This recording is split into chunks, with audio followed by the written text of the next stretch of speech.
Good morning everyone. So today is Sunday morning. At yun, nag-outing kami kagabi dito, nag-overnight kami dito sa beach. At hindi ko alam kung anong beach ito.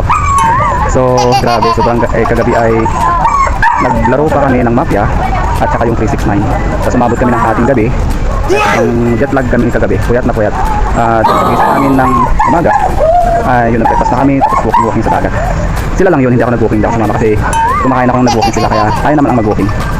So tara guys, let's go at samahan niyo ako. Bye!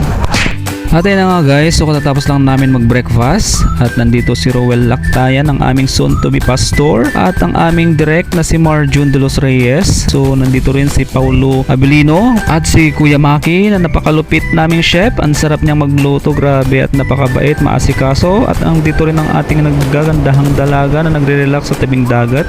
So nandito pala tayo guys sa Pola Oriental Mindoro. Dito kami nag-ministry kahapon. Then pagkatapos ng aming ministry ng 6 PM ay dumiretso kami agad dito sa dagat para mag-overnight. Tapos mamayang hapon, siguro 3 PM or 4 PM ay kailangan namin lumuwas going back to Manila. So grabe, ang ganda ng view. At yung aking mga kasama ay nandun, nakita ko sila sa dulo. Hi River Joseph. And sino ba to? Si Bianca. At saka sino ba yung isa? Sino yung isa? Kalimutan ko pangalan nun.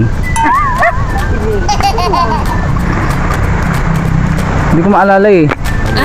At pagkatapos nga naming mag-walking at magkwentuhan ang aking mga kasama ay bumalik na kami para kami ay maligo na. Grabe, ang sarap talaga mag-walking sa tabing dagat. Kami nag-enjoy. At pagkabalik nga namin mga kaibigan ay meron pala silang nilutong banana cue na napagkasarap-sarap. Kaya naman ay kumain muna kami bago kami maliligo. So thanks for watching guys. Ingat kayo palagi and see you in my next vlog. Bye!